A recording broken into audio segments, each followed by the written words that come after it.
கிருஷ்ணகிரி அருகே கட்சி துண்டுடன் நடனமாடிய பள்ளி மாணவர்கள் தலைமை ஆசிரியர் உட்பட 2 பேர் இடம் மாற்றம் செய்யப்பட்டதை கண்டித்து மாணவர்கள் பெற்றோர்கள் போராட்டம், அதிகாரிகள் சமரசம். கிருஷ்ணகிரி மாவட்டம் காவேரிப்பட்டினம் ஒன்றியம் சோப்பனூர் அரசு உயர்நிலைப் பள்ளியில் கடந்த 3 நாட்களுக்கு முன்பு ஆண்டு விழா கொண்டாடப்பட்டது. அப்போது மாணவர்களின் கலை நிகழ்ச்சிகள் நடைபெற்றது. அதில் ஒரு பாடலுக்கு அரசியல் கட்சி துண்டுகளை கழுத்தில் அணிந்து கொண்டு மாணவர்கள் நடமாடினார். இதற்கு மற்றொரு தரப்பு மாணவர்களின் பெற்றோர் எதிர்ப்பு தெரிவித்தனர்.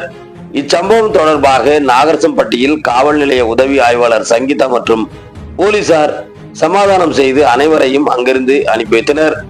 மேலும் மாணவர்கள் நடனமாடிய வீடியோ சமூக வலைதளங்களில் பரவியது. இது தொடர்பாக மாவட்ட முதன்மை கல்வி அலுவலர் முனிராஜ் விசாரணை நடத்தினார். தொடர்ந்து பள்ளி ஆண்டு விழாவில் கட்சி துண்டுடன் நடனமாடியதை தடுக்க தவறிய பள்ளியின் தலைமை ஆசிரியர் விஜயகுமார், பன்னிஹள்ளி அரசு உயர்நிலைப் பள்ளிக்கும் விழாவின் ஏற்பாடு செய்த பட்டதாரி ஆசிரியர் சுப்பிரமணி, மேட்டுப்புலியூர் அரசு உயர்நிலைப் பள்ளிக்கும் இடமாற்றம் செய்யப்பட உத்தரவிட்டனர். இந்த நிலையில் தகவல் அறிந்த மாணவர்கள் மற்றும் பெரியோர்கள் 10ஆம் வகுப்பு பொதுத் தேர்வு நெருங்கும் வேளையில் தலைமை ஆசிரியர் மற்றும் ஆசிரியரை இடமாற்றம் செய்யக்கூடாது என பள்ளியின் முன்பு மாணவர்கள் மற்றும் பெற்றோர்கள் இன்று சாலை மறியலில் ஈடுபட்டனர்.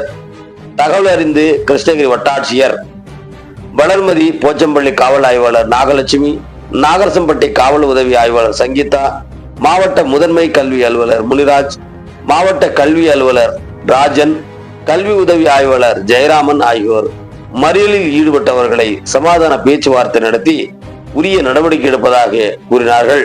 இதையடுத்து மாணவர்கள் பள்ளிக்கு திரும்பிச் சென்றனர். இதனால் அந்த பகுதியில் சிறிது நேரம் பரபரப்பு காணப்பட்டது என்பது குறிப்பிடத்தக்கது.